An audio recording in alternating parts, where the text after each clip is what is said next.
right, good morning. Welcome to Good Day LA. It's 8 o'clock on this Wednesday, February 4th. I'm Jen Lammers. Yes, thanks for sticking with us. I'm Bob DeCastro, and here's a look at some of the stories we'll be covering this morning. We are following breaking news in Hollywood. A deadly fire claims the life of a teenage girl. An elderly person is in grave condition. Gigi Graciat will be joining us soon to tell us what firefighters are now saying about this blaze. Investigators say the death of NFL defensive lineman Kevin Johnson may be linked to 3 other murders. How a homeless encampment in Willowbrook plays a part in all this.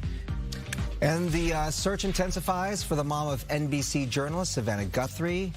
TMZ will be joining us soon to give us the very latest in that investigation. Let's get to Savannah with a look at the forecast. Good morning, Bob. Good morning, Jen. We are watching our temperatures slowly starting to warm up. We are dealing with lots of sunshine, so don't forget your sunglasses. But later on this afternoon, we're looking at these temperatures to jump significantly hotter than normal. And yes, the possibility of record-breaking temperatures. Right now, we've got 78 degrees already in Ontario. Here's a look at our wind alerts. Gusts could reach up to 50 miles an hour. Careful on your drive, especially through the Grapevine, the 14, the Newhall Pass, out towards the Santa Clarita area, and through PCH and 101. Also pretty gusty, winds up to 45 miles an hour through much of the IE as well. Here's a look at today's highs. Temperatures 80s all the way down to our beach communities. Inland spots, upper 80s, nearing 90s for valleys and the IE. High temperatures for our mountain communities. The high country Big Bear could be seeing about 58 degrees, and yes, it is windy up there. High desert 72 degrees and dry 86 for Palm Springs. A big change in our weather pattern. I'll have more details on that coming up. Meantime, we have breaking news with Stu. Good morning, Stu. Hey, good morning, Savannah. Good morning, everybody. Happening out here in Temple City. Early morning of house fire. This is going to be at the 10,100 block of Nadine. You can see that home right there all scored up. Now, the fire department out here battling those flames when somebody on the house next door started throwing things at the firefighters. Clearly, you see that person still up there on that rooftop and going through a range of emotions. You can see that this person not actually making any kind of contact with any of the first responders that are here, but the fire department, they put out that fire in that house, and they say there are no injuries. Is this person connected to that house fire? Well, it's leaning towards a yes. The sheriff's department is out here. They brought in crisis negotiators. Very difficult just to get this person's attention. They're working to do some kind of negotiations. The big question now is how to get this person off that rooftop safely so there are no injuries. Right now, still a very active situation out here in the Temple City area. I'm Stu up in Skybox, sending it back to you all in the studio. All right, Stu, thank you very much. We're following more breaking news overnight in Hollywood. Fatal fire there. Investigators are suspecting arson. Let's go out to Gigi. She's there at the scene with more. Good morning, Gigi. That's right. LA City Fire has a team of arson investigators out here working on this. And they're not only looking at the house that caught fire, where sadly the body of that young girl, believed to be a teenager, possibly only 15 years old, was found. They're looking at multiple fires that were started in this area all around the same time period. Now take a look. We're on Vista Del Mar, right off of Yucca. This is near Yucca and Gower, if you're familiar with the area here in Hollywood. It was just before 3 a.m. when firefighters got the call. Many of the firefighters who responded to this fire were actually already here in Hollywood because they were handling those rubbish fires that were set nearby. Now, unfortunately, they found 2 victims in this house. That was, the fire, again, was just raging. That young girl, there was nothing they could do for her. They believe she's possibly only 15 years old. She was pronounced dead here at the scene. And they also found an older woman, believed to be anywhere from 70 to 80 years old. Originally, they thought that she too was dead, but paramedics were able to resuscitate her. She is currently in the hospital in what is considered grave condition, and that means she is fighting for her life. Now, take a look at the other fires that I mentioned. All of these fires were set in about a 2-hour period, and all of them within walking distance to the fatal fire. Many of them off of Yucca. We're talking about Yucca and Wilcox. We're talking about Ivar. Again, rubbish fires, unfortunately, are all too common now for LA City Fire to handle. But because they are so close to this fatal fire, arson investigators will be looking at those fires. And take a look, because LAFD also brought in their accelerant detection canine Pantera. She went to work sniffing up and down the block. She is looking for any possible fuel that might have been used to start the fire that eventually spread to the house, killed a young girl, and now has that senior citizen fighting for her life. Unclear if arson has found anything here right now. Sources tell me, again, they're looking at all of these fires to see if they are connected. Reporting live this morning in Hollywood, I'm Gigi Graciette. Back to you. All right, Gigi, thank you. The killing of a homeless former NFL player may be linked to the murders of 3 other homeless people in Willowbrook. Mario joining us live with the latest on this. Mario.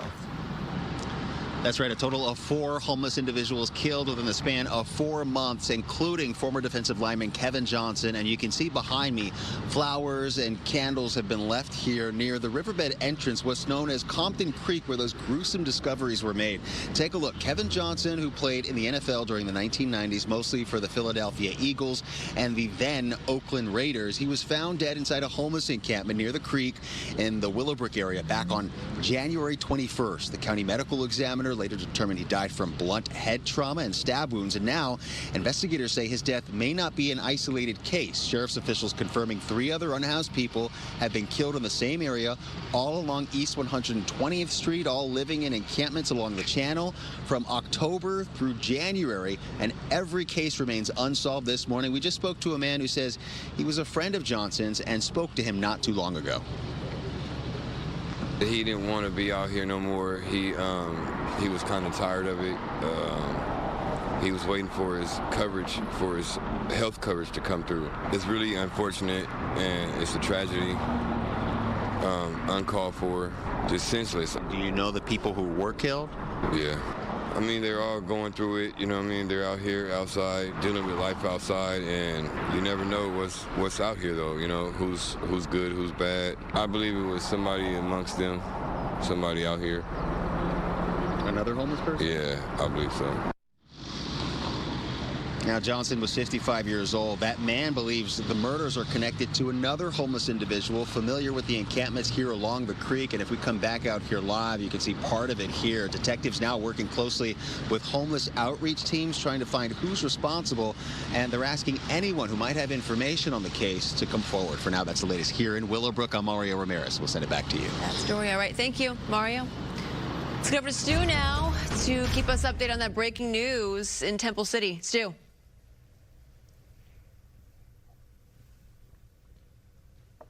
Stu, can you hear us? All right, looking at pictures here from Temple City. Police called out here. There was a fire, a house fire, that they were called out to. And in the middle of trying to put out this fire, they also noticed that there was a person on top of the roof nearby. It's unclear if any of this is connected, whether this person was inside that house. They have a crisis team out there trying to communicate with this person. We've seen them acting fairly erratically, clearly going through some sort of episode, and trying to communicate with them to talk them quite literally off the roof. Stu, what have you seen?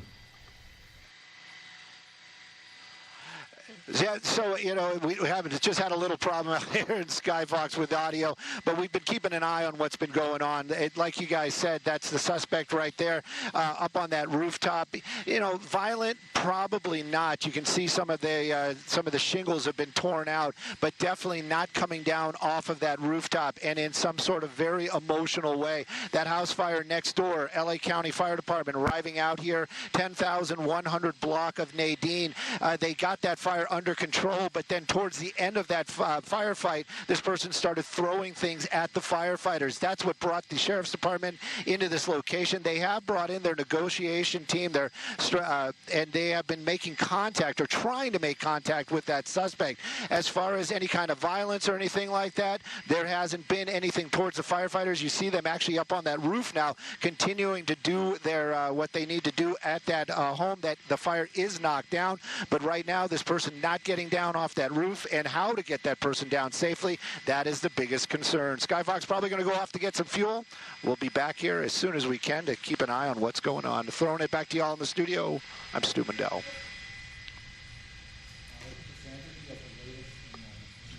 Yeah, now to the kidnapping mystery unfolding in Tucson, Arizona that has people across the country wondering, they're on edge.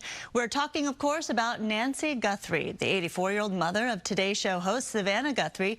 Nancy's been missing for 4 days now, and police say blood was found at her home. There's just so many questions surrounding this, and now I'm joined live by TMZ host and executive producer Charles Laboutier. And TMZ has been on the forefront of this reporting. Thank you so much for joining us this morning.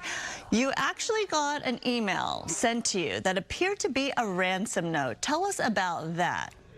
Yeah, it was very startling. Yesterday, around 11 o'clock, in the 11 o'clock hour yesterday, we got this email, and when we looked at it, it certainly, we took it very seriously because there were things in it that made it clear this could be a legitimate ransom note. We immediately contacted the Pima County Sheriff's Department, spoke to investigators there, and passed along that information before we published our story about this. We talked about it on TMZ Live, obviously.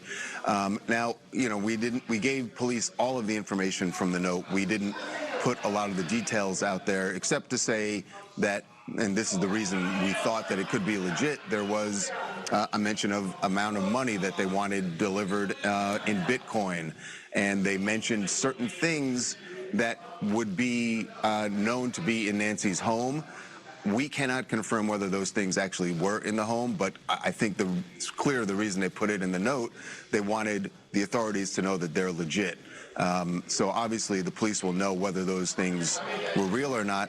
But I can tell you that the police, as they announced yesterday, that they are taking it very seriously. They're tracking it down, hoping that there's a lead in there. And as a sign of how serious they're taking it, we got a call from the FBI yesterday afternoon, and we spoke with FBI agent as well as Pima County detectives were on the line at the same time, and they just wanted whatever information we had about where this came from, and, you know, because obviously they're trying to track down who could possibly have sent this, if it is indeed legit.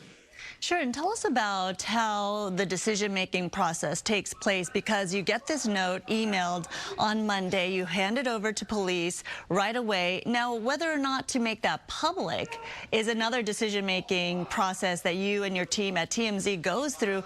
Tell us about the thought process there about saying that you received this note and what a little bit of the details that the note contained. Well, we didn't want to put the details out there because we're aware of, the fact that that could impact the investigation. It seems like something the police would not want out there, although they did not make any requests to us. They didn't say, please don't put this out or anything like that. Nothing at all. They were grateful for the information and the possibility of a lead. As for our decision to report that we had received this, we're covering a news story just like every other news organization, including NBC, in the country. So that was the thought process. Obviously, we are going to be responsible about the amount of information we put out there. But, one of the things that I've heard law enforcement say, in fact, the sheriff was on NBC this morning and said, we do believe that she is alive. I think part of the reason people can have hope is if this note that we got is legitimate, it makes it very clear that she is alive, and that there is an opportunity here for this to, if police can track down the person who sent it, that there can be a good outcome for this whole drama and this horrible ordeal that the Guthrie family is going through. That certainly is the hope, and we are hearing reports that KOLD, a local affiliate in the Tucson area, also got a ransom note handed over to them. Whether it was emailed or sent to the newsroom, it's unclear at this point. But what are you hearing elsewise about this investigation? Could there be a possible suspect or somebody possibly involved in this? Because we know there have been some reports circulating that Savannah's brother-in-law's name has come up, but of course, so much information is just swirling around all this. Yeah, the police this morning denied that report that came out last night, claiming that one of Savannah's family members was a prime suspect. The police said, we do not have a suspect crime or otherwise. They said we do not have person of interest at this point, and they continue to track down all the evidence they can, and they're waiting for some forensic results.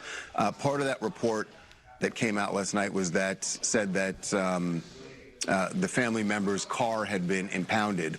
The police told us this morning that they don't know where that information is coming from, and they have not impounded that vehicle. So it just seems like there's a lot of stuff being, discussed out there.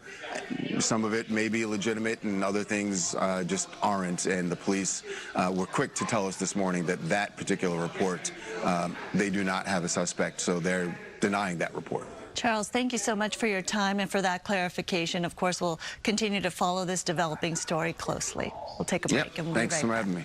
Thank you.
And welcome back. We are watching our temperatures very closely all the way down the coast. It's going to be summer-like, 83 degrees right there on the sand. Temperatures still summer-like going into tomorrow before we simmer down. Another hot day, possibly record-breaking temperatures even for the LA area. 88 is what we're looking forward to. But eventually a quick cool down going into this weekend. Dry and comfortable for your Saturday and Sunday. We increase rain chances next week. More details coming up. Stick with us. We'll be right back.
Coming up on 8:22, the race to become California's next governor is on. That's right. Several candidates took to the debate stage in San Francisco, making their case to run the state. We have to be smart about how we approach crime. We can build the housing, but if people are still commuting 2 hours to their job, what have we done? We should not be demonizing people who are here to do the most American thing, which is work hard and create a better future for their kids. FEMA owing people $34 billion is absolutely unacceptable. We will stop ICE. We will stand up for America's Constitution. And we've got to end the war on single-family homes. Fox 11 anchor Marla Tejas moderated the debate, and she joins us now with some of her thoughts and a recap. Great to see you, Marla. No rest for the weary here.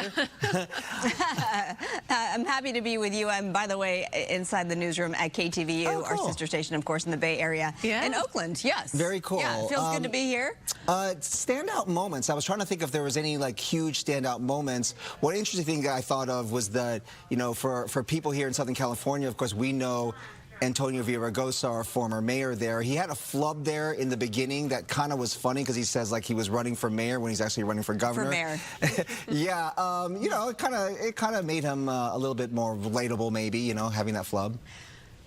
Well, that, and when he said you can just call me, because we were referring to him as Mayor Villaraigosa, right? And he said you can just call me Antonio. So at that point, fine. It's a lot easier just to say Antonio than Mayor Villaraigosa, right? Yeah. So yeah, that was a more relatable moment for him. In terms of the fiery moments, well, first of all, out of the gate, it was the sole Republican on stage, former Fox News commentator Steve Hilton, who called out Riverside County Sheriff Chad Bianco for not being there and actually called for him to drop out of the race. To our audience, to be clear, Bianco did get an invitation to attend. He could not attend because of a scheduling conflict. So Hilton jumped on that right away. There was another moment that I know we're going to actually show this to you, where it was between Hilton and newly announced gubernatorial candidate Matt Mahan, the mayor of San Jose here in the Bay Area. He threw his name in the ring just last week. He's done pretty well when it comes to battling homelessness in his city. Nonetheless, here's that moment of back and forth between Hilton and Mahan. But he just said in an interview that the thing he most admires about Gavin Newsom is his record on homelessness. You got to be kidding, Matt. Steve, you came to San Jose just a week ago to see what's working in San Jose because we've been reducing unsheltered homelessness faster.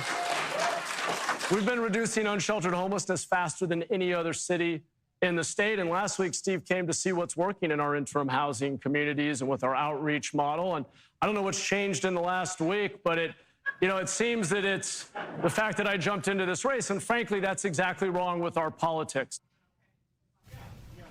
Yeah, in that moment, if you're watching Steve's expressions there, Steve Hilton's expressions, he basically didn't have a rebuttal from that because it's true. Everything that the mayor said was true, that he had been there before he announced his gubernatorial run, and Hilton was complimenting Mahan and there to see, hey, how have you done such a good job? Because if I'm governor, I want to do the same. And so it was just an interesting moment. I'm wondering, Marla, if you got any feedback from voters, viewers on how the candidates did. Yeah, I mean, we had the opportunity for you to weigh in on who you thought won the debate. Now, Steve Hilton, because, again, being the only Republican, he stood out to a lot of our viewers, and so he garnered the most in terms of the percentage. But if you look at the Democrats, because there's so many of them, 6 others on the stage, they all kind of split the vote. So it was basically, if you added up all of their percentage points, that would equal 50% to the majority that Hilton did receive. So the viewers seem to like Hilton. Okay, and really quickly, because Chad Bianco, Riverside County Sheriff, did get some criticism there from Hilton for not attending. And you said there was a conflict, a scheduling conflict. Do we know exactly what the reason was? What he was doing or why he couldn't go?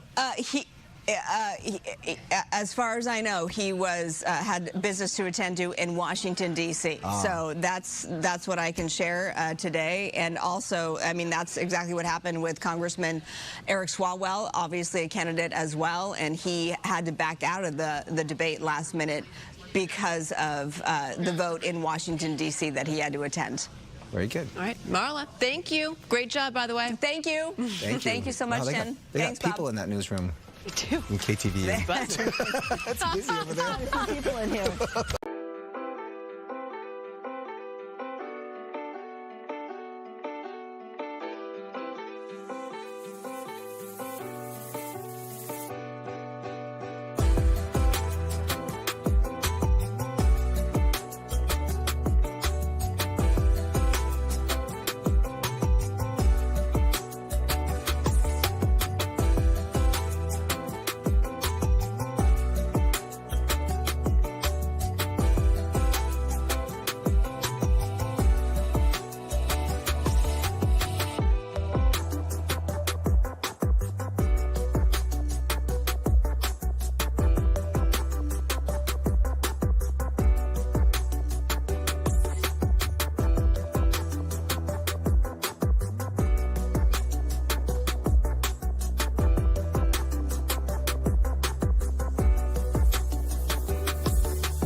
I bet people are putting some gum. We found a mint gum on the desk. A mint. God knows how long that mint has actually been there. Yeah. Because it looked like a part of the desk. It probably dried up and kind of. It's Tony's mint. It's Tony's mint. It's Tony McEwing's mint. That's how long it's been there. Right, it was just like lodged in between. It's Steve Edwards, just from like way back. There you go. Steve, we found your mint. Yeah, you're looking for it. Hey guys, good morning, Jen. Good morning. Bobby. You look beautiful in yellow. Oh, I love That's your you color. in that color. It's a little, is that paisley? It's paisley. Yeah, a little brown paisley. Yeah. Never hurt anybody, you know? Well, I'm going to bring in Bob's favorite adjective. Sizzle, sizzle. Sizzle, sizzle. Hot across Southern California. There you go. That's a noun. Hot. That's why I brought in hot. Okay. Had to quickly correct. Let her have Sizzling. sizzling. Thank you. It's going to be sizzling in Southern California. But I brought sizzle because that's the word that you like, right, Bobby? Yeah. That's what Maria likes. She's out today and I'm in, and we've got temperatures 69 degrees in Pasadena, 63 degrees in Santa Ana, and we do have temperatures on the rise. It's all courtesy of the Santa Ana winds. Is going to blow offshore, gusting 50 miles per hour through the 5 corridor, the Cajon Pass, and through the San Gregorio Pass. The IE still under wind alerts through about noon today, with gusts reaching up to 45. Here's a look at temperature highs today. 83 degrees with sunshine, numbers pushing higher. Hotter today than yesterday. Record-breaking heat is highly possible. Numbers across our mountain communities. 58 degrees and windy, dry and warm. And a look at our traffic conditions. We do have, unfortunately, this issue. Big problem spot, northbound side of the 405, right there at Crenshaw Boulevard. Motorcycle-involved collision has you really backed up for a couple miles. Speeds down to 16 miles per hour. Emergency crews are on scene. It is taking away a couple lanes there. So through the Torrance area, going to be a problem. And winds. Watch those crosswinds. The 5, the 14. Gusts, again, to 50-plus miles per hour. Back to you, two. All right, Samantha, thank you. Developing this morning, border czar Tom Homan announces 700 immigration officers will be leaving the state of Minnesota immediately. This after an emotional discussion on Capitol Hill surrounding the use of force policies by the Department of Homeland Security. House and Senate Democrats held a second public forum yesterday. Lawmakers heard testimony from the family of Renee Good, who was shot and killed by an ICE agent in Minneapolis last month. They also discussed the deadly shooting of Alex Preddy that happened a few weeks later. Democrats say hundreds of incidents are logged on the House Oversight Committee website. It led to some lawmakers calling for deep reforms to DHS. Yesterday, they took time to listen to firsthand accounts of encounters. I was carried face down through the street by my cuffed arms and legs while yelling that I had a brain injury and was disabled. The deep distress our family feels because of Nay's loss is in such a violent and unnecessary way is complicated by feelings of disbelief. In the wake of the Good and Preddy shootings this week, DHS announced agents in Minneapolis will be issued body cameras. The Department of Homeland Security says the program will be expanded nationwide as funding becomes available. Tear gas and other crowd control measures will no longer be used in Portland, Oregon, at least temporarily. This comes just days after agents launched gas at a crowd of protesters that included young children. A federal judge now ruling that agents cannot use chemical or projectile munitions on people who pose no imminent threat, are merely trespassing, or refuse to disperse. Agents have also been limited from firing munitions at the head, neck, or torso unless legally justified.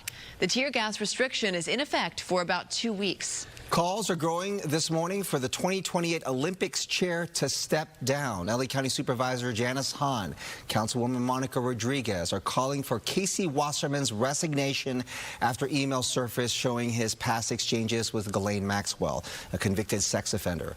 Wasserman's name surfaced when the latest batch of Epstein documents were made public last Friday. Hahn says Wasserman's involvement distracts from the games' focus. Wasserman, who is in Italy for Olympic meetings, expressed regret over the emails.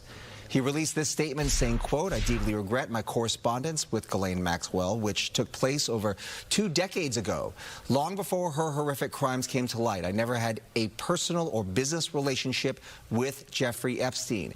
He goes on to say, as is well documented, "I went on a humanitarian trip as part of a delegation with the Clinton Foundation in 2002 on the Epstein plane. I am terribly sorry for having any association with either of them." There is some good news for renters in the LA area. A new report shows the average cost to rent is lowering. Median rental prices dropped to $2,167 in December, the lowest since January 2022. Still high.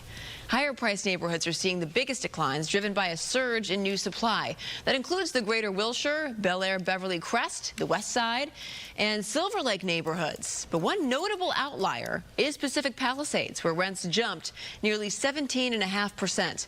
Post-fire rebuilding and sustained demand for luxury coastal living are driving prices higher there.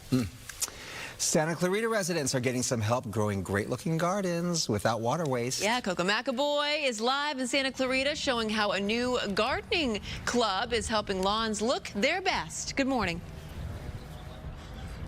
Hey there, the Santa Clarita Valley Water Agency has now launched a new gardening club that a lot of residents are really happy about because you get to learn more about the plants that work in our neighborhoods. I'm here with Matt now, who is with the Santa Clarita Valley Water Agency. You're the sustainability manager, and if you can talk about this new gardening club.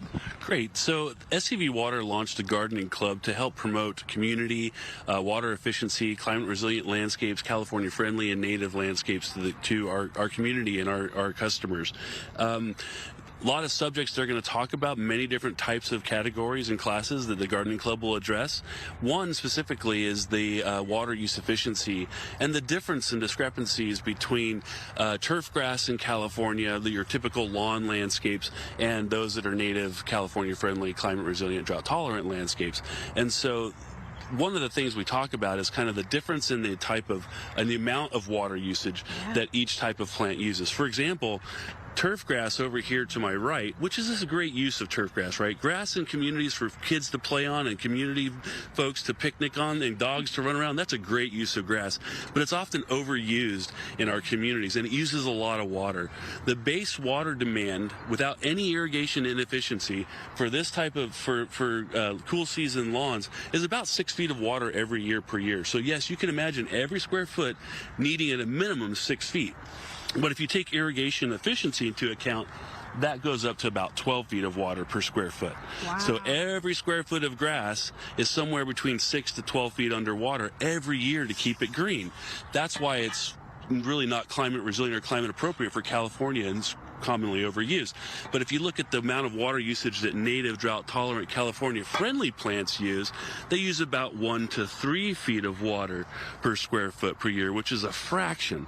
Now if you extrapolate that over 10 years, this is under 60 to 120 feet underwater, and this is under 30 feet of water. But you get a beautiful landscape, you get beautiful plants, flora, fauna, butterflies, hummingbirds, all the great things in your garden, beautiful flowering plants, and a lot less water. I like that. A lot less water. That's very important. Thank you so much, Matt, for sharing that with us. And if you want more information about the workshops, how you can be part of it, you can head to yourscvwater.com to learn more. I'll send it back to you. You can tell Matt he's missing one thing there. He's missing the agapanthus. What is the agapanthus? That's what I was wondering. You know what that is? What is the agapanthus? Well, I'm not a plant expert, although we do have a plant expert here who's going to kind of show these things and these plants if they're here. So, well, I'll let the experts talk about that. He was just what is this dying to say the word agapanthus. Okay. Now, agapanthus. Now, look it up, Coco. You'll like that. You'll actually like it. It's drought tolerant. How are you doing? Agapanthus. Agapanthus. Agapanthus. Somebody say agapanthus one more time. All right. Thank you, Coco. God bless Coco. So Amanda's off today, but we've got you covered with all of your entertainment headlines, sponsored by Yamava Resort and Casino. Hey, Bad Bunny spent last Sunday at the Grammys, and then this Sunday, he's performing on the biggest stage at the Super Bowl halftime show. NFL Commissioner Roger Goodell was asked about the backlash that surrounded the singer and the decision for him to perform, and here's what he had to say. And I think that was demonstrated last night, one of the great artists in the world. And that's one of the reasons we chose him. But the other reason is he understood the platform he was on, and that this platform is used to unite people and to be able to bring people together with their creativity, with their talents, and to be able to use this moment to do that. And I think artists in the past have done that. I think Bad Bunny understands that, and I think he'll have a great performance. For reference, during one of his Grammy speeches, Bad Bunny said "ice out" and then took a moment to talk about the importance of using love to stand up to hate. When he was on the Grammy stage, I did notice it almost looked like he was like really tall, unless everybody around him was really short. Tall. No, he is really tall. And I think one of the requirements for being a dancer, you have to be at least 5'11". So that made sense to me. Yeah. It was like, because he's tall and he wants people to be kind of like, you know, doesn't want people to look like tiny. Yeah. Just want to be looking down on people. Right, exactly. Right? A new movie to put on your radar. Zendaya and Robert Pattinson play a couple that's getting married in the drama. Turns out she has a secret, so secret they don't even reveal it in the trailer. Here's a look. I've ever done. Okay, Are you serious? I'm sorry. I'm gonna order an Uber. Ooh. Well, this is the first of 3 movies starring the pair. They'll share the screen in Christopher Nolan's The Odyssey and Dune, Part 3. The drama hits theaters April 3rd. I'm intrigued. Yeah. What is that all about? Okay, so last hour we asked you Super Bowl party foods. You can only keep one. You picked wings over pizza? Come on. Well, boneless wings slap, though, I have to say. Boneless wings are pretty good. Oh, But pizza? Nothing trumps pizza, right? Samantha likes it with the bone. I like bone in. Do you like the bone in? I love bone in. That's the only way to have wings. She likes to like get in there, you know, and like Wait, why do you chip away at it to the nitty gritty? That's what she does backstage. You know she does, that's right? Yeah. God, I need to know like what your digestive tract is made out of. She'll eat the bone. She actually will. At least the ends, you know? The cartilage. Oh, my God. Oh, I'm going to try to forget that. Coming up, did you catch the gubernatorial debate last night? We have highlights from the candidates after the break. Also, advancements in breakthrough cancer technology, how researchers are pouring hours into a study that could help with early detection. First, let's get to that bone crusher. Wow. Really, no bones about it, Savannah. Really got to get in there.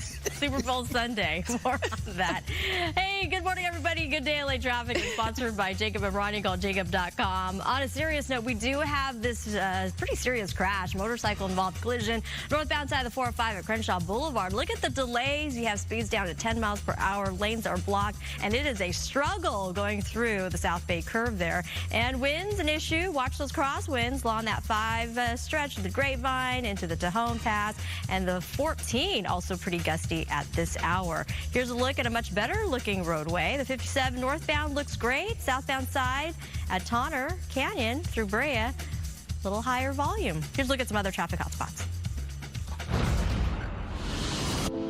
I looked up and just ran. Maybe we need to seek somebody who does have the expertise to be able to guide us through the process. If you're getting to an accident, you're in good hands by dealing with Jacob and Ron. Call Jacob.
And welcome back. Looking for a monster good time?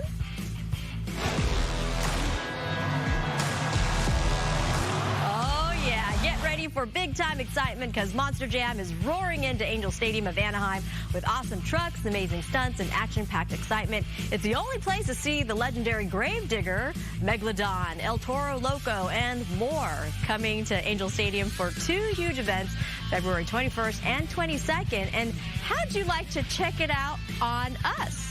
Well, today, Good Day LA wants to hook you up with 4 tickets and pit passes to Monster Jam at Angel Stadium of Anaheim on February 21st. Enter for a chance to win on our website at foxla.com/contest or link to the QR code on the screen. We will pick a winner later today.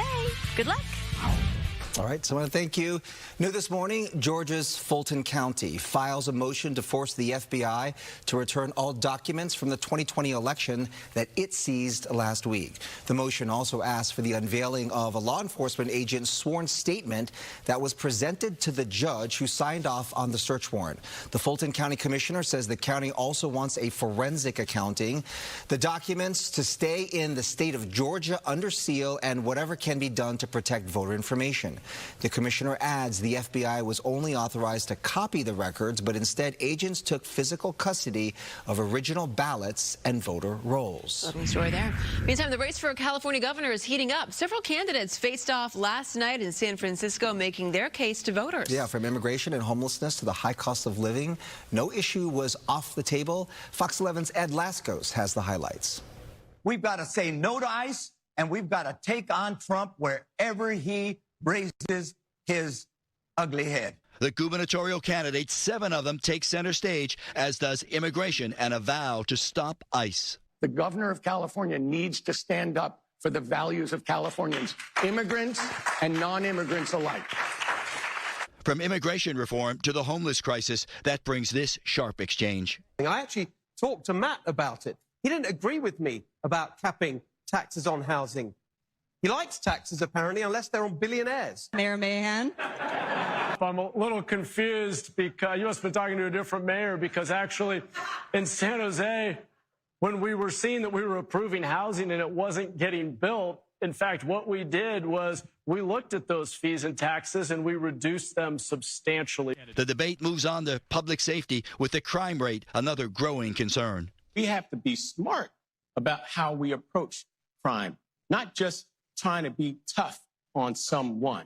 We have the opportunity to add more police in our communities, to keep our communities safe. They should be community police officers. And recovery from the devastating wildfires brings promises of insurance company reform, with all the candidates pushing their campaigns of accountability. By suing Donald Trump over 120 times, making sure that every time he tried to violate the law and hurt our people, we stood up. Enough of the lies, the broken campaign promises, the billionaires trying to run the world. You know, look, I'm the adult in the room. I'm a no gimmicks, no nonsense, straight shooter, and a woman who gets things done. California's primary election will take place on June 2nd. The general election will take place on November 3rd. Yeah, it's coming up pretty soon. Coming up. Just a couple of months. That'll be here before you know it. Yep. Let's get to Savannah with a look at the forecast. The weekend will be here before you know it, too. Oh, it's right around the corner. Good morning, everyone. We've got a look at your headlines. And good daily weather, sponsored by Law Offices of Larry H. Parker. Here is a look at the brief heat wave that's still with us. We're going to increase and crank up the heat this afternoon, the hottest day in the next 7-day period. Summer visits for a short time. And still going to be with us through tomorrow before things cool down. We've got wind alerts in place, and this is why we are warm for this time of year, due to compressional heating. As those winds make its way through the Canyon passes, as it descends, it heats up, and all the way down the coast, we're going to be looking forward to about 80s. And then a sea breeze. We're going to see the winds reverse and bring in that cooler ocean air. Friday is where we're looking at temperatures to come down into the 70s. There's enough lift in the atmosphere that could bring about some widely scattered pockets of showers. Just a light, small chance of that happening. And then we are dry and comfortable for the weekend. We're going to increase rain chances next week, sometime Tuesday, and I'll show you what's going on in our future weather pattern. Area of high pressure anchored across SoCal, bringing in those winds going offshore, and it is hot. It's eventually going to back down, exit our area, making room for this trough of low pressure. And the area of low is what's bringing that slightly cooler air. Eventually that's going away, and yet another one right on its heels. Cool with a slight chance, greater chance rather, of rain sometime Tuesday. Here's a look at the 7-day forecast. So we've got 80s, so hot today at the beach. Numbers cool down a bit, and then here's the rain, dropping those temperatures down to 65 degrees. Cooler next week, so enjoy the summer heat while we have it. Back to you two. All right, Savannah, thank you. Authorities are still on an unusual scene in Temple City. It started as a house fire call, now a situation where there is a person on the roof of the house next door refusing to come down. That person started acting erratic at one point, throwing things at firefighters, maybe shingles from the roof. Officials believe the person is somehow connected to the fire next door. They've got crisis counselors, negotiators there at the scene. We will keep you updated on that situation. Meantime, this to tell you about, so today is World Cancer Day, and researchers are looking at how many cases could be prevented globally. According to a study from the World Health Organization, up to 4 in 10 cancer cases worldwide could be prevented. The study looked at data from 185 countries and 36 cancer types and found that 37% of all new cases in 2022 were linked to preventable causes. Researchers found that tobacco was the leading preventable cause of cancer globally, followed by infections and alcohol consumption. Meantime, new technology is trying to detect hidden types of cancer. It's the only FDA-approved optical imaging agent designed to help surgeons see what their naked eye might miss. The technology is able to target and locate cancer cells by making them glow neon green. Wow. Then the doctor uses infrared lighting to see it. They say it's like a highlighter for cancer. Up to 55% of patients who have surgery to target the cancer cells end up having a recurrence because lesions are left behind that cannot be seen. This technology is approved for both lung cancer and ovarian cancer and could be approved for more. Wow. Okay, so this Sunday, the Seahawks and Patriots will face off on the field for Super Bowl 60, and San Francisco is expecting to see over 100,000 people in the city for the big game alone.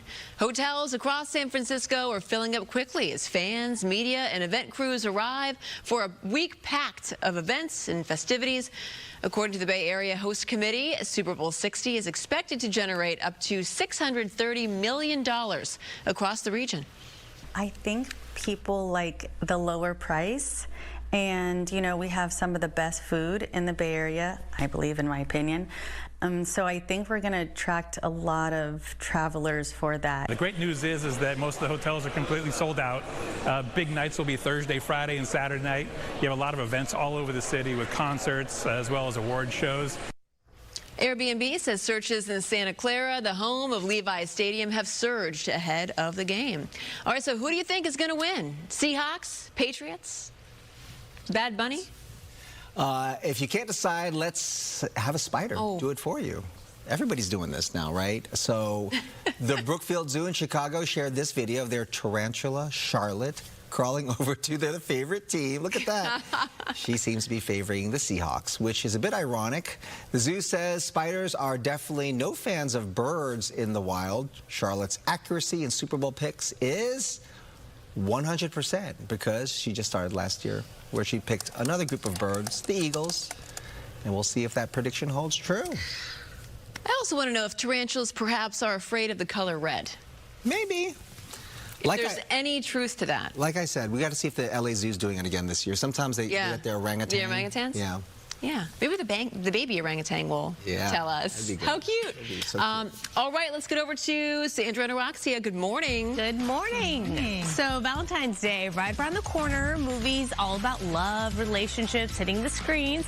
Amanda sat down with a cast of relationship goals to talk modern dating. Plus, Amazon is leaning into artificial intelligence to boost movie and TV show production. How humans will apparently still be involved in the creative process.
Good morning. Welcome to your Wednesday. It's 9 a.m. I'm Roxy Carpadian. And I'm Sandra Endo. Let's take a look at today's headlines.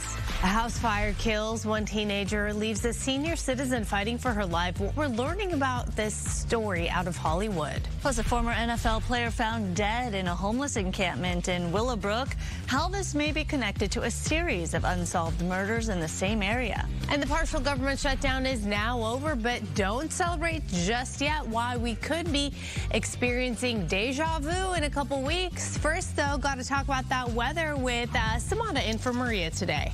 Good morning, Roxy. Good morning, Sandra. Speaking of deja vu, if you remember last week, we're dealing with hot temperatures. Well, more of the same and a repeat of what's going on. If anything, temperatures are actually going to get even hotter. We're cranking up those temperatures near record-breaking heat later this afternoon. In the meantime, we're watching these temperatures slowly rising. Oxnard currently at 74 degrees, 71 in Pasadena. It's due to the strong offshore winds. Gusts could reach up to 50 miles an hour through that 5 corridor, the 14, the 101. Please be cautious on your drive through the Cajon Pass as well and the San Gorgonio Pass. The IE, gusts could reach up to 45 miles an hour, but these wind alerts are set to expire late this afternoon, so it'll be a brief bout with the winds, and then we're going to hold on to the heat.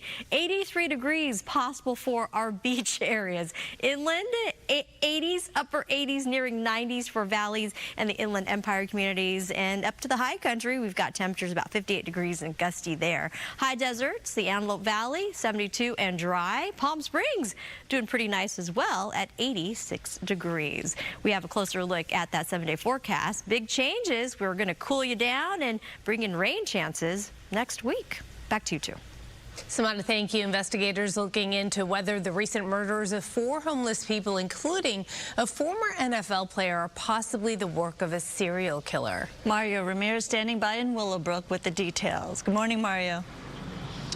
Sandra, Roxy, good morning. All of this happening in the span of about 4 months in the same area. We're near what's known as Compton Creek, and you can see part of it here. This is a flood control channel lined with tents in some parts running through the Willowbrook area of South LA, where investigators say a series of murders could be tied to the same person. Take a look. You can see him here, former NFL defensive lineman Kevin Johnson. He was found dead inside a homeless encampment here along the creek. The 55-year-old discovered January 21st, suffering from severe head trauma and stab wounds. Now sheriff's investigators say his killing may be connected to 3 other unsolved homicides, all involving unhoused people, all in the same area here along East 120th Street. Authorities say the killings took place between October and January, and every case remains unsolved this morning. We spoke with the friend of Johnson's who says he heard from him recently. Take a listen. He didn't want to be out here no more. He was kind of tired of it. He was waiting for his coverage, for his health coverage to come through. It's really unfortunate, and it's a tragedy, uncalled for, just senseless. Do you know the people who were killed? Yeah. I mean, they're all going through it, you know what I mean? They're out here, outside, dealing with life outside, and you never know what's out here, though, you know, who's good, who's bad. I believe it was somebody amongst them, somebody out here. Another homeless person? Yeah, I believe so. Johnson was a defensive lineman who played in the 1990s, mostly for the Philadelphia Eagles and the then Oakland Raiders. The county medical examiner confirming he died from blunt head trauma and stab wounds. Meanwhile, detectives believe he was living in the encampment at the time. Now, back out here live, flowers and candles now line part of the entrance to the riverbed here. We know in a statement to Fox 11, Johnson's son Brandon described him as, let me quote this here, loving, caring, and truly joyful man. Investigators asking anyone with information to come forward. For now, that's the latest here in this area of Westbrook. We'll send it back to you. All right, Mario, thank you. We do have breaking news right now. Let's go straight up to Stu up in Sky Fox. This is in the Malibu area. What are you looking at, Stu? That's right, Malibu area for sure. This is right off of Malibu Canyon. They gave the cross as Potter, but just kind of think almost at Pacific Coast Highway, very close to Pepperdine University. Single vehicle over the side. Sad to say, a fatality. And that Tesla must have been a heck of a crash. It's about 30 feet off of the roadway itself. LA County Fire Department, excuse me, here earlier, they did confirm that fatality. Do see some fire. We still see some California Highway Patrol still here on scene, and more of them arriving here as we've been just pulling up once again. As I understand it, the body is still down there. They have to do that recovery. Again, this is all happening on Malibu Canyon in the Malibu area. Right now, though, all lanes are open, but there's a possibility during the body recovery there may be some lane closures. I'm Stu up in Skyfox. Back to you all, studio. All right, Stu. Thank you for that. Now, investigators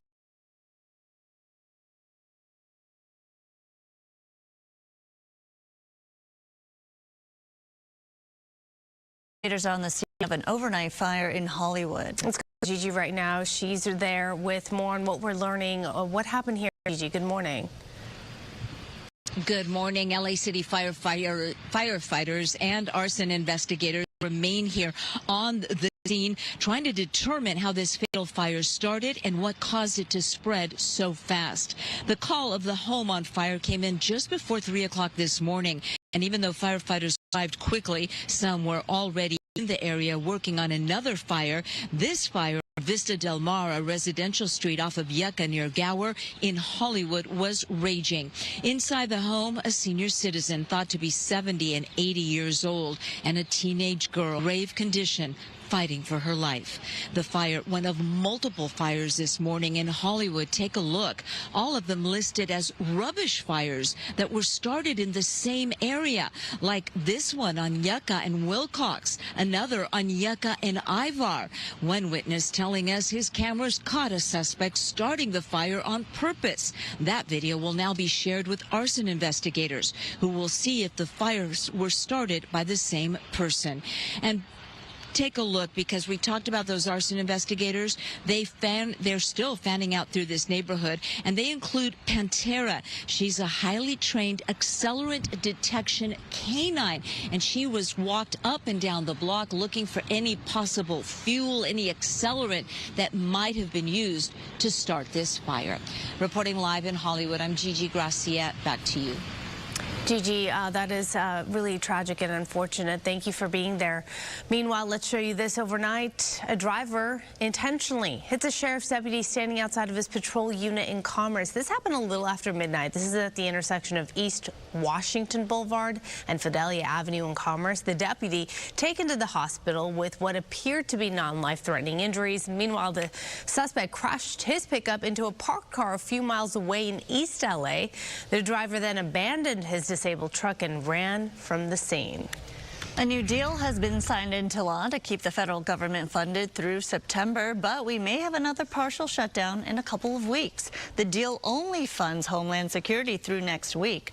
House Speaker Mike Johnson says some of the things Democrats are demanding, like body-worn cameras for ICE agents, are already moving forward, but Democrats will press for more, including a prohibition on face masks for the agents, saying another partial government shutdown is worth the price.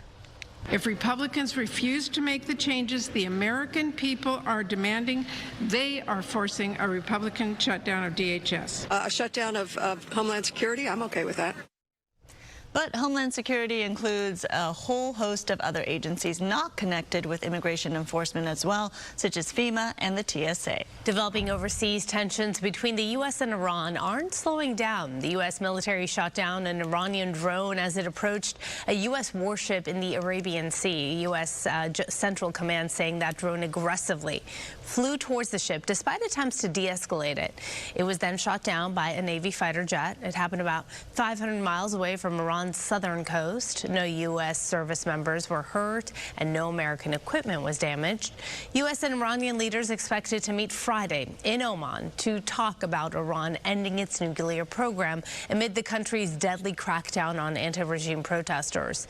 Activists say the number of people arrested now tops 50,000. Happening today, a new round of negotiations between the U.S., Ukraine, and Russia will begin in the Middle East. The meetings are set for today and tomorrow. Ukraine says it's ready for a decision to bring an end to the war. The meeting comes after Ukrainian President Volodymyr Zelensky said Russia attacked Ukraine with a record number of ballistic missiles just yesterday. The White House releasing the first public rendering of the new White House ballroom. Check it out. This would be the view from the Treasury building across across the street. The president described it as, quote, the greatest ballroom of its kind ever built. It will replace the former East Wing, which was demolished back in October. The White House says it will be paid for with private funds, but it likely won't be completed until the end of 2028. Wow. All right, we have a lot more coming up. We sure do. Popular web novel from Wattpad is taking off, and it's becoming a full-on movie. The stars of the rom-com are joining us after the break to discuss. But first, a check of traffic. And Good Day Traffic is brought to you by DTLA Law Group, accident injury attorneys. We have this collision. Heads up, if this is part of your commute at this hour, expect delays. A multiple vehicle crash occurred here eastbound side of the 10 at Indian Hill Boulevard through the Claremont area. 2 SUVs and 2 sedans, and it has the fast lane blocked off, and even the opposite direction being impacted by that collision. Tow trucks are en route, and winds, a reminder to make sure you travel safely through the crosswinds coming out of the northeast. Gusts could range up to 50 miles per hour. Please be careful. Here's a live look. Caltrans camera looking really nice with all that sunshine. Roads are dry, nice and clean and clear. This is 7-3 at Jamboree through Irvine. Looking good. And here's a look at some other traffic hotspots. This broadcast is locally sponsored by DTLA Law Group, Auto Accident and Injury Attorneys. Have an injury? Text Injury Help to 40222 or visit us online at calldowntown.com. Message and data rates and usage may apply.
And welcome back. In case you missed the headlines, we've got, yes, this brief heat wave with us. Temperatures actually peaked today. We're going to crank up the heat to summer-like, and temperatures will slowly start to gradually simmer. We're looking at even tomorrow, numbers will be in the 80s. Due to the Santa Ana winds, that's what's elevating our heat. Temperatures could be flirting with record breakers later this afternoon. And then big changes, a reversal of winds. Sea breeze comes in Friday with a slight chance of a pop-up shower. We'll see. The weekend appears to be drier and comfortable. We're going to keep temperatures mainly in the 70s. But for right now, we are closely watching those offshore winds. Gusts could range up to 50 miles per hour through the 5 corridor, especially through and below our canyons and passes and our mountain communities. The IE, gusts could reach up to 45 miles an hour, and that does include local areas of Orange County. So keep that in mind as you're traveling. Here's a look at the 7-day forecast.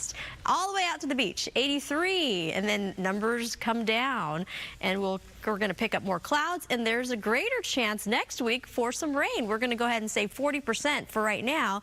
Meantime, we are hot, we are dry today, 80s for inland communities, valley spots, even hotter. Perhaps even an isolated area could reach up to 90 degrees. We've got numbers that will lower into the weekend. Great looking Super Bowl Sunday if you're staying put in Southern California. So back over to you guys.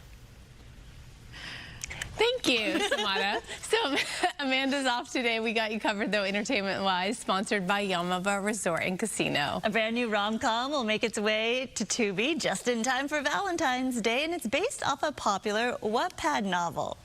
Laura's never gonna go out with me. There she is. Would you like to date? I mean, go on a date with me. What'd you have in mind? Didn't plan past the get her in your bed bit, did you? And joining us now are the stars of Kissing is the Easy Part, Asher Angel and Paris Burrell. Welcome, both of you. You're adorable. Thank you. Thanks for having us. We're pretty cute. And the first thing we noticed about you are your eyes. Yes. Both of you, both of you. Eyes. And this movie's a rom-com, obviously, young adult, right? And it's that age where people have all the feelings and all of that. So what do you guys notice first about a person? The personality and the eyes. Personality's first. I'm like, I can get a vibe real quick. You know Oh, yeah? That's true. Okay. Before you I even pick up see intentions really quick. Intentions? Yeah, like I already know their intention within a couple seconds of getting to know them. Wow. They're really deep this morning. Yeah, I'm a room reader. I read it very well. What's the room? I'm a reflector. What are you reading? What are you reading? I'm reading positive energy. It's contagious. All right, very good. You're right on. Well, you must have read something about this novel, right, on Wattpad, because it is off of this online novel, which you guys are also co-producing. So this is amazing. What inspired you, and what do you love about this story? I mean, we look at each other. I mean, I never got the true high school experience. And when I read this film, because, I mean, we were going in and out of doing school on set and all these different things. Yeah, we were very busy. Yes, we had 2 jobs. But I felt like I really got to be in just my high school element, because I didn't get to go to, we got to go to prom and homecoming and all these different things. And I never really got to, I guess, experience those things. And I guess growing up, I was obsessed with, you know, How to Lose a Guy in 10 Days. Oh, yeah. Who was that? Proposal, Just Married, the breakup. I'm just I love rom-coms. A rom-com I'm a rom-com fiend, essentially. And this painted the perfect story. And I think I already knew Paris beforehand, so, I mean, it was kind of a no-brainer. How'd you guys know each other? From Disney. Ah, okay. Yeah. So you worked together before? Yeah, I visited her on set. Okay. Yeah, because we met when we both had separate Disney shows, and then I was filming Alexa and Katie, and he came and visited set again, and then when I got the offer, I was like, oh my God, this is so cool. Like, I finally get to do a movie with Asher. Yeah. But it's really cute. And these are the types of movies that I loved growing up, like, watching. These are the types of movies that made me want to be an actor. And I always wanted to do an iconic YA high school movie, and I was like, oh, I think I'm getting too old. I don't know. I might have missed my shot. No way. But I got it, and I'm very grateful. And it's a very cute movie. Well, you can definitely see, even off screen, because we were chatting with you before the interview, you have a lot of chemistry, which is helpful. Do we? She's incredible. And I told her, like, this was the first time I've been on set where it felt like a family. It's not every day you show up on set and you have a close camaraderie with, you know, your co-star, and I'm very thankful for that because I've always wanted that. And she was just a dream. She made everything easy, and we had a blast shooting this movie. We can't wait for people to see it. So. And in one word, what do you hope the people take away from the movie? Okay, 2 words. 2 words. Easy kissing. Can we do 3 words? Can we do 3 words? Actually, 4 words. Okay. Marriage is the hard part coming. Oh, sequel, maybe in the works. Yes? No, I can't confirm Kissing that. is No, the we easy don't know. part. We don't know. We would love to we do would that. love to Okay. reprise our roles. Oh, yeah. nice. Okay. All right. I would be down. Well, Yeah, then me we'll have too. to have you back. All right, Asher and Paris, thank you so much. Don't miss Kissing is the Easy Part, streaming free exclusively on Tubi February 13th. Don't miss it. We'll be right back. Okay, so maybe a sequel, maybe a sequel. We would be I dropped it.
Welcome back. Whether you're single, dating, married, or, you know, it's complicated, we have certain relationship goals when it comes to finding lasting love. That's right, and now a new film based on the New York Times best-selling book stars Kelly Rowland and Cliff Method Man Smith. Amanda sat down with both to talk about modern-day dating. People change, figure out who is worth investing their time in. Is it hot in here? Oh. Relationship goals, more like co-star goals. No. How fun was it? College graduate. I know what I want, and I know what I don't. It's good to see you again. Those soulful eyes, that chiseled jawline, and those washboard abs. Whose team are you guys on? He's so much fun. Singing a little bit behind the scenes, too? Definitely singing. You can hear him definitely singing, for sure. Yeah. A lot of fart jokes. Really? On my behalf. Okay, that's fine. I would have laughed if you said is a movie that is always a good reminder for everybody, right? And in 2026, the game changes every year. Yeah. I know you might be out of the game, both of you, but what advice would you give to your single friends? What can I tell my ladies? Can I tell you something? Tell me, please. Right now, I don't know. Because no, and I mean that because I'm watching a pattern that I don't like. Same. And it makes me I don't know. I feel like if I'm gonna say anything, it's just discernment. And if you're getting this time by yourself, I always say, what is God doing? What is God trying to show me? I would just tell them to throw their hands up and literally have some discernment. Just tell me where to go. Tell me who to talk to. Tell me to not call that number anymore. Tell me, you know what I mean? Change it. Yes, Do not answer. Yes, Do not tell me call. that I need to focus more on myself. Why do I need to focus on this part of myself? Do you have a method for the single man? I'm just a fly on the wall. Honestly, most single men enjoy this being single. I'm just going to keep it a buck, especially when they're young. But as we get older and we mature, we start to value different things, and a lot of that has to do with our female counterparts. I think a lot of the conflict comes when people who aren't related have to share space together, where they don't necessarily have to, but they choose to share space together, and sometimes the compromise gets a little shaky dog. So as far as my single men go, please just know that being in a relationship, take the relation part of it and learn to relate first, learn to be in relation, and then you can man the ship after that. Learn to be in relation. All right, that is good advice. Relationships, though, are complicated. That's for sure. That's a fact. No matter what stage you're in. Yeah, always changing and evolving. All right, coming up, there's a new gardening club in Santa Clarita giving residents ideas to live more sustainably. Coco's showing us how it works right after this. And don't forget about today's hookup, 4 tickets and pit passes to Monster Jam at Angel Stadium of Anaheim on February 21st. Monster Jam is roaring into Angel Stadium of Anaheim for 2 huge events, February 21st and 22nd. Enter for your chance to win on our website at foxla.com/contest or link through the QR code on the screen. We will be selecting one winner tomorrow. Good luck.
Good morning. Welcome to 9:30. I'm Roxy Carpadian. And I'm Sandra Endo. Let's take a look at today's headlines.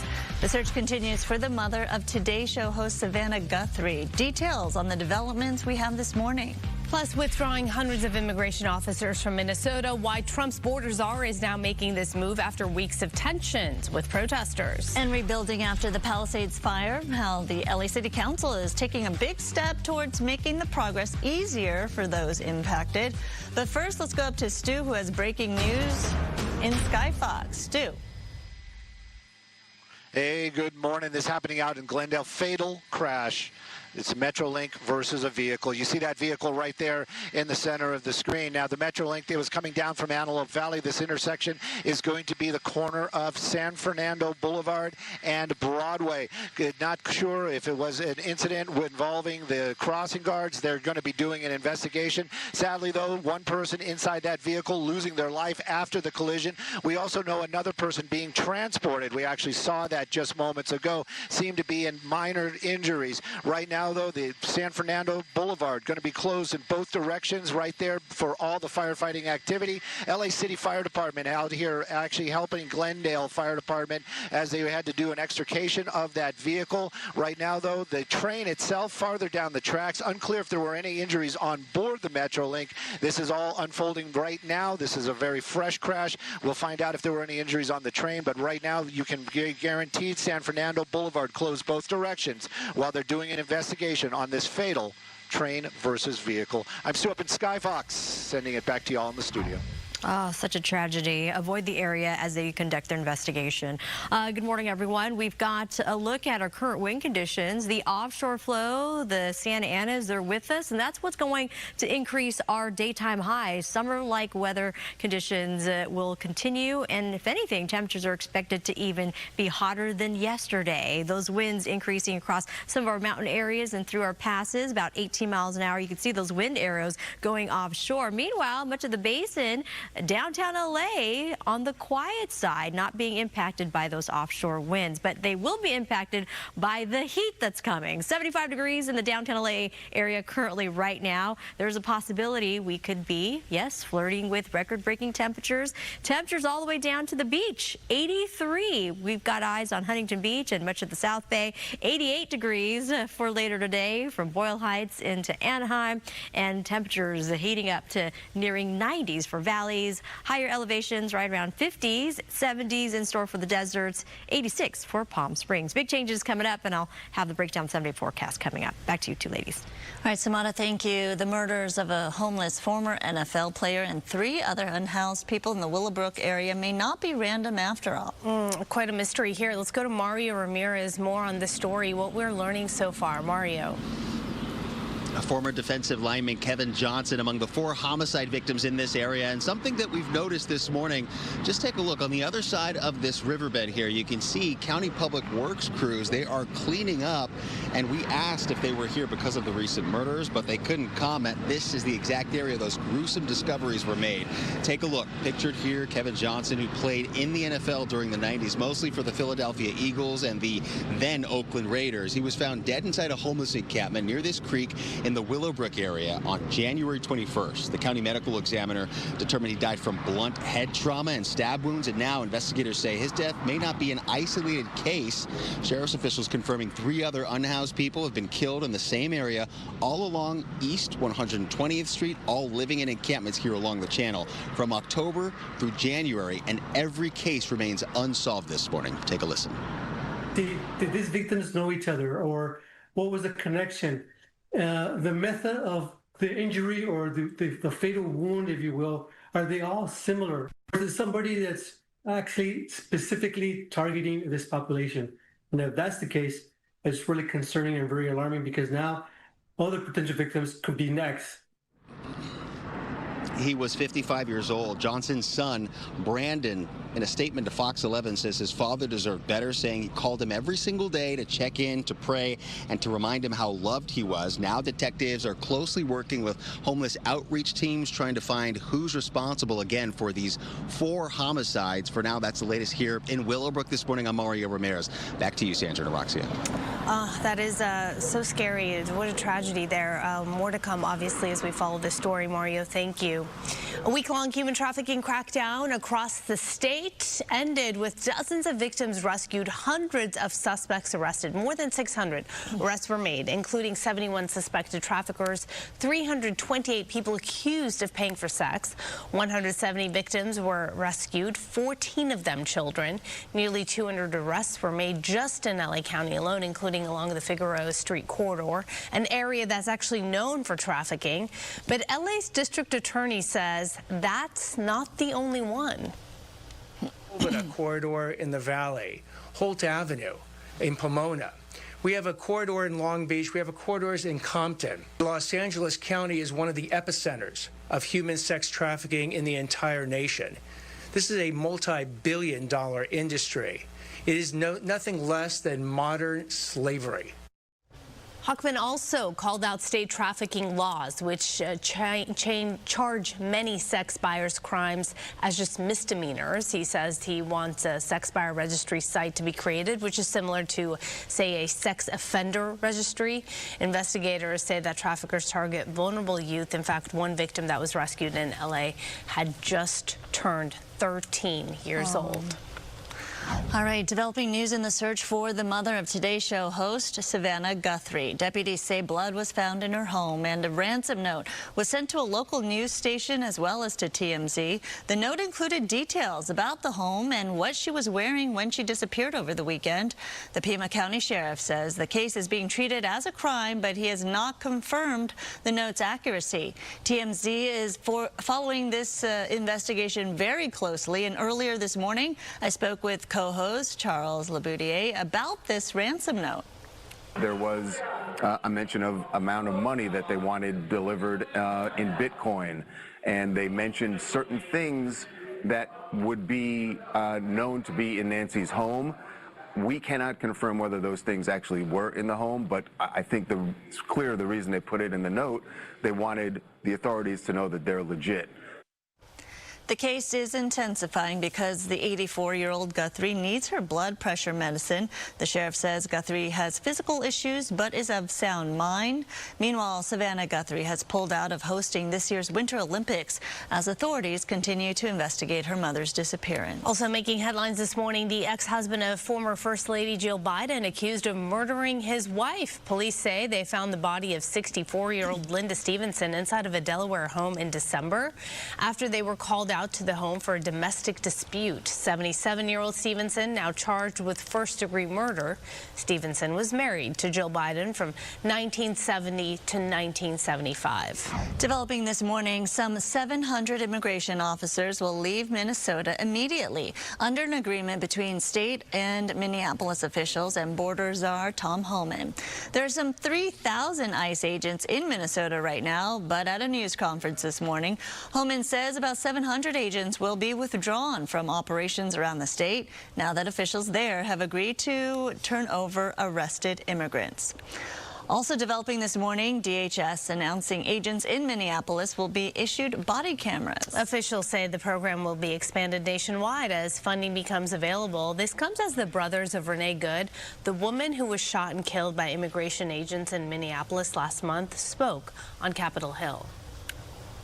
If showing up in the world that made you believe things were going to be okay.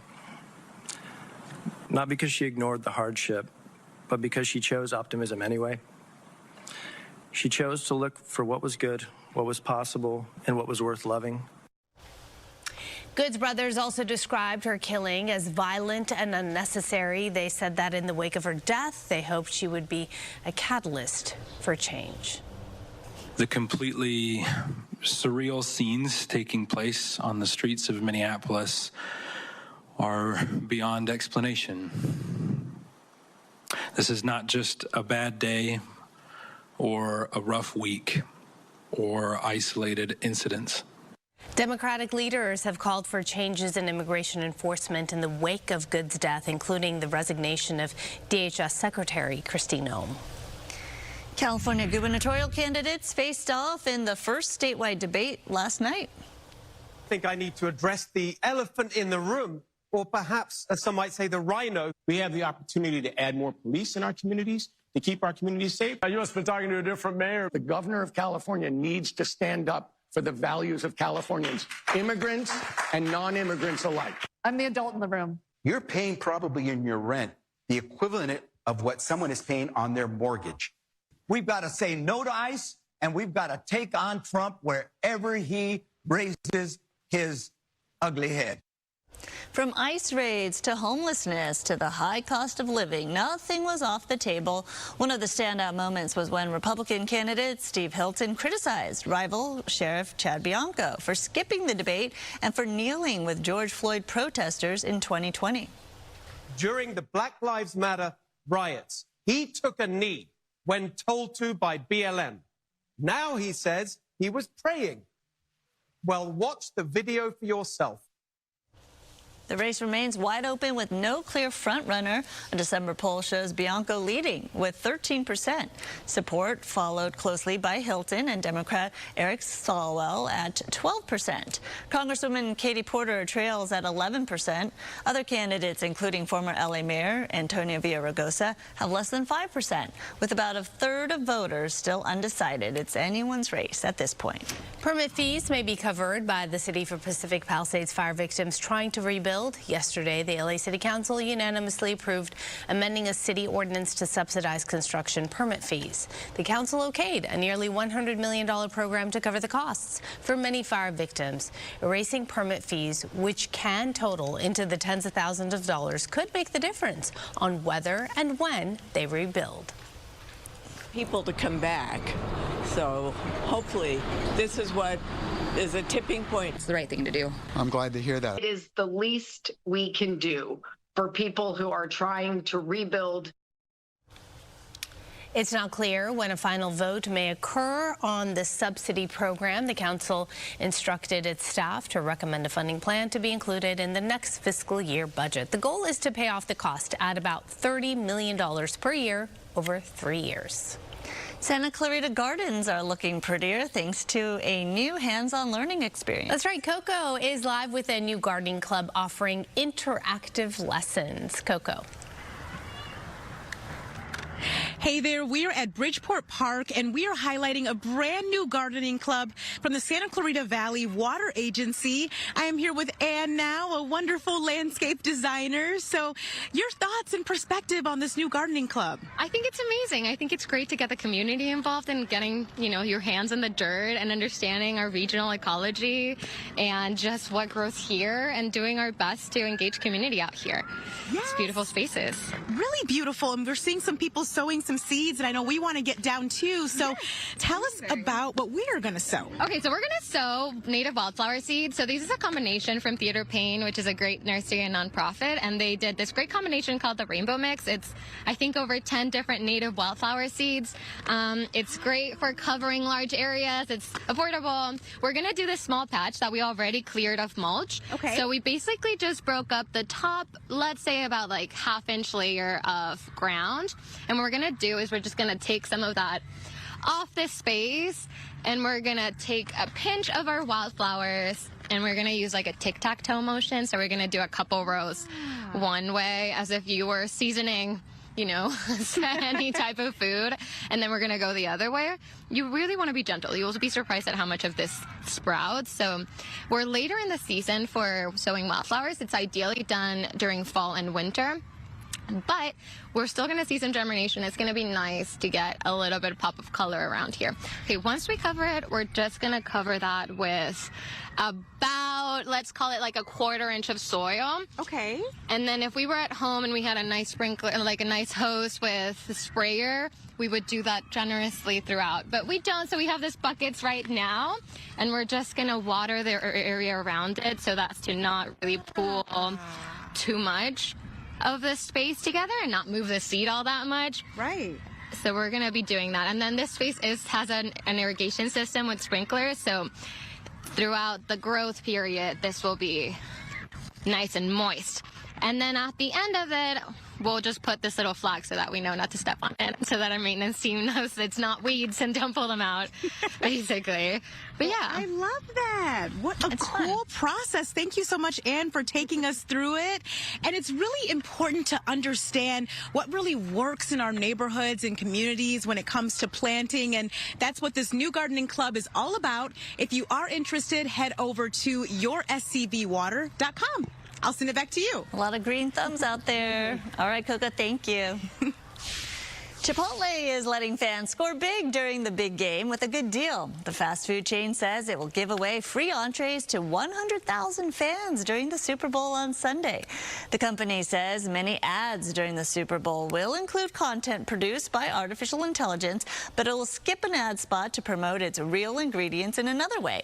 Chipotle will release a 30-second ad on Instagram Reels with a code after an AI-generated ad plays between halftime and the third quarter of the Super Bowl. The codes will be available to use exclusively on the Chipotle app. The first 100,000 fans to text the code to 888-222 will receive the free entree. Got it. All right. In the meantime, some of your favorite snacks could soon cost a lot less. PepsiCo is slashing prices at some of its brands by 15% following some backlash from customers on high prices. Lay's, Cheetos, Doritos, and Tostitos are included in that price cut. The company says the new lower prices should begin hitting the stores right away. All right, coming up, a new documentary is highlighting the stage in life that doesn't get talked about much, but we all go through it, right? If you're women, perimenopause. That's right. After the break, the executive producer is here to discuss why this film is a must-see.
And welcome back. We've got your weather covered. The heat wave, a brief one, peaks today. Temperatures expected to be in the upper 80s.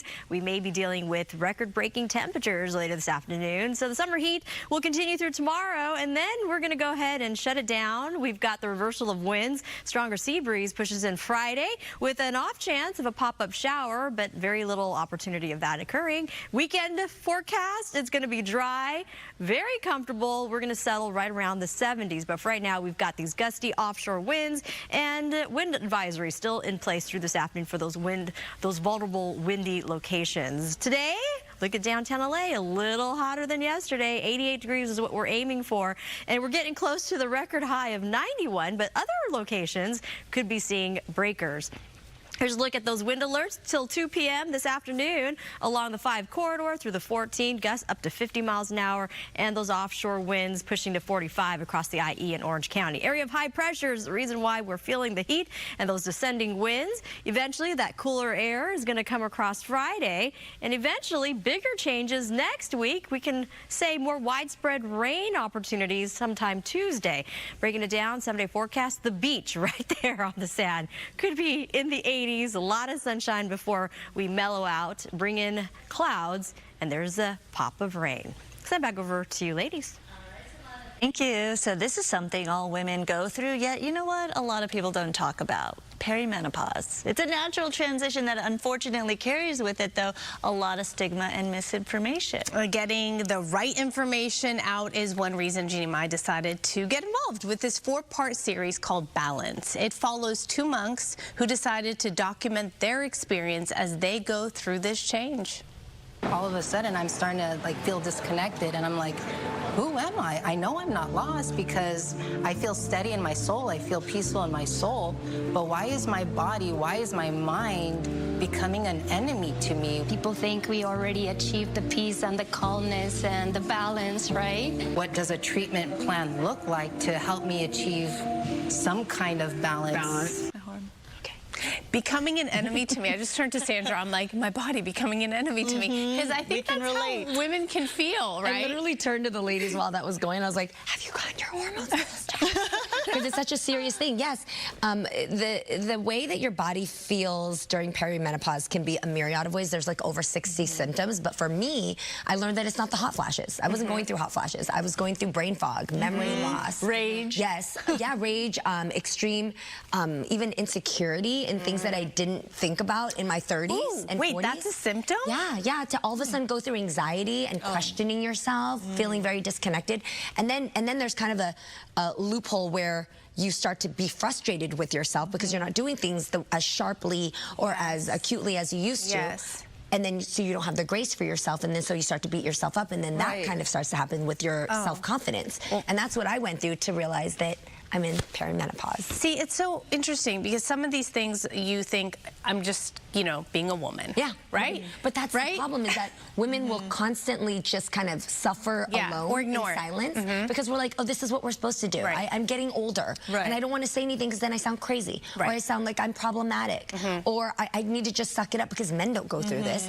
And that is the worst excuse because we know that teenagers go through puberty because of hormones. Right. Well, guess what? When our hormones are moving into a different transition and sometimes a deficiency, who else is going to tell us that we need the care and the listening to us to understand, that we need some support? People don't realize it is hormones. They think maybe I need therapy, maybe I need to do diet and exercise. Well, that was me, yeah. And then it is your hormones. There's nothing else you could do about it. But so now you've decided to talk about it, right? Yes. And invest in this by producing this new documentary. Tell us about that, because it's very interesting. You're following 2 monks. Yeah, that's unique too. You couldn't get more stable lives than 2 women who are committed to having the same practices and the same schedule every single day. So I think they are the heroes of this entire journey because they put themselves out there to say, how do I get the help? One went through a holistic route, one went through a very Western route, and both found some very interesting but also alarming things about the healthcare system, is that a lot of our OBGYNs aren't educated the way they need to be about menopause, that there are very few menopause specialists when 100% of women 100% of women will experience perimenopause and will go through the symptoms alone and will be misdiagnosed or unheard or unseen like I did. You know, I went through a lot of these symptoms and I got prescribed depression medicine, and then I spent thousands of dollars for hair pills and hair transplant, you know, advice. But nobody said, oh wait, you're going through perimenopause, Jeannie, and this is normal. So here are some of the avenues that you can take, but this is absolutely normal. What are those avenues? What are those avenues? Because you hear hormone replacement therapy, but oftentimes even the regular OBGYN won't even be covering that, right? Right. So that's why you've got to watch the docuseries to see why they're not giving you that route as the first route to travel and to test out for yourself. And also, there was a huge study about 20 years ago, our moms know about it, 20, 30 years ago, where hormone therapy was seen as cancerous. Right. And so that put a really bad stigma on hormone treatment today, because that is not true.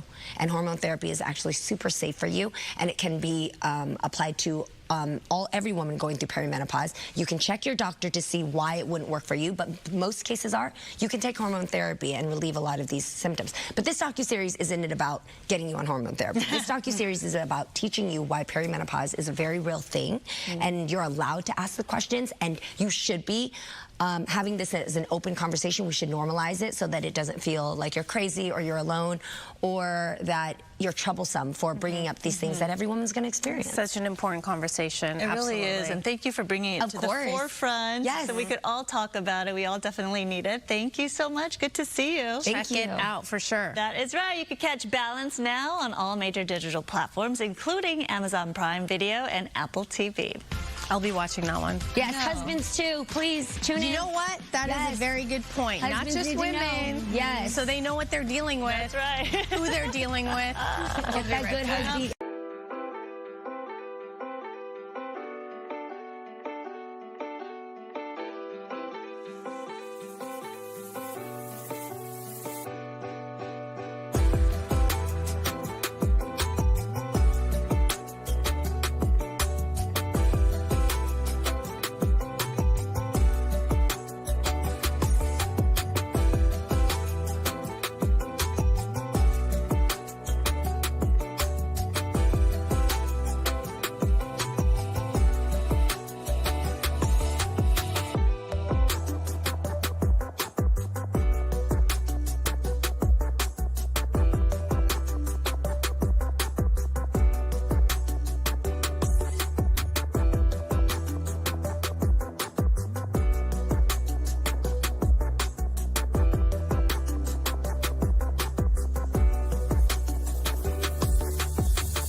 Good morning. Welcome to 10 a.m. on this Wednesday. We begin with some breaking news. A man convicted of trying to assassinate President Trump has been sentenced to life in prison. U.S. District Judge Aline Cannon handed down the sentence this morning to Ryan Ruth. Prosecutors called Ruth unrepentant, citing weeks of planning before he actually aimed a rifle toward President Trump at a Florida golf course in 2024. Ruth was convicted on multiple federal charges, also received an additional 7 years for a gun offense. And investigators are on the scene this morning of an overnight fire that happened in Hollywood. They suspect arson in this case and may be connected to a series of fires in the area. Gigi Graciette is at the scene with the latest. Gigi?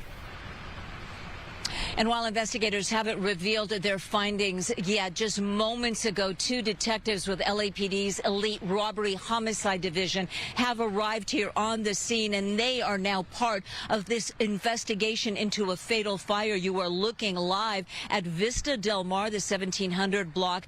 From our perspective here on the corner of Yucca, still on the scene, LA City Fire arson investigators. Their accelerant detection canine is also here as they continue their investigation into what started this fire and what caused it to spread so fast. Take a look. The call of a home on fire came in just before 3 o'clock this morning. And even though firefighters arrived quickly, some were actually in the area already working on another fire. The fire on Vista Del Mar was raging. Inside the home, a senior citizen thought to be between 70 and 80 years old, and a teenage girl believed to be her granddaughter and as young as 15. Sadly, the teenager was found dead, while the senior was found in such bad shape that firefighters originally thought she was also dead. But paramedics managed to resuscitate her. She's now in the intensive care unit in grave condition and fighting for her life. The fire, one of multiple fires this morning in Hollywood. Take a look. All of them listed as rubbish fires that were started in the same area. One on Yucca and Ivar, another on Yucca and Wilcox. One witness telling us his cameras actually caught a suspect starting the fire on purpose. That video will now be shared with arson investigators who will see if the fires were all started by the same person. A team of investigators fanning out through this neighborhood. And I mentioned Pantera. Here you can see her in action. She's a highly trained accelerant detection canine, and she works on a task force that is shared by LA City Fire, LAPD, and the ATF. Bringing it back here live, arson investigators wrapping up their part of the work, and LAPD robbery homicide now also a part of this investigation. Again, that senior citizen in intensive care, considered to be in grave condition. She is fighting for her life. As for the teenager that was found here, her identity will be released by the medical examiner once her family is notified. Reporting live in Hollywood, I'm Gigi Graciette. Back to you. All right, Gigi, thank you for those details. A new development here in the search for the mother of Today Show host Savannah Guthrie. Authorities now investigating an alleged ransom note sent to a local TV station. TMZ is following this investigation very closely, and earlier this morning I spoke with co-host Charles Laboutier about the note. It was very startling. Yesterday, around 11 o'clock, in the 11 o'clock hour yesterday, we got this email, and when we looked at it, it certainly, we took it very seriously because there were things in it that made it clear this could be a legitimate ransom note. We immediately contacted the Pima County Sheriff's Department, spoke to investigators there, and passed along that information before we published our story about this. We talked about it on TMZ Live, obviously. Now, you know, we gave police all of the information from the note. We didn't put a lot of the details out there, except to say that, and this is the reason we thought that it could be legit, there was a mention of amount of money that they wanted delivered in Bitcoin. And they mentioned certain things that would be known to be in Nancy's home. We cannot confirm whether those things actually were in the home, but I think it's clear the reason they put it in the note, they wanted the authorities to know that they're legit. So obviously the police will know whether those things were real or not.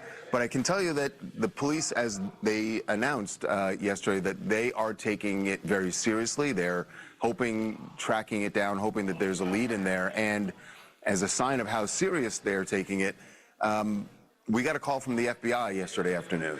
And we spoke with FBI agent as well as Pima County detectives were on the line at the same time. And they just wanted whatever information we had about where this came from. And, you know, because obviously they're trying to track down who could possibly have sent this if it is indeed legit. The Pima County Sheriff says the case is being treated as a crime, but he has not confirmed the note's accuracy. All right, we do have some breaking news to get back to. We've been following this throughout the morning. This is of a person on a roof. Stu up in Skyfall.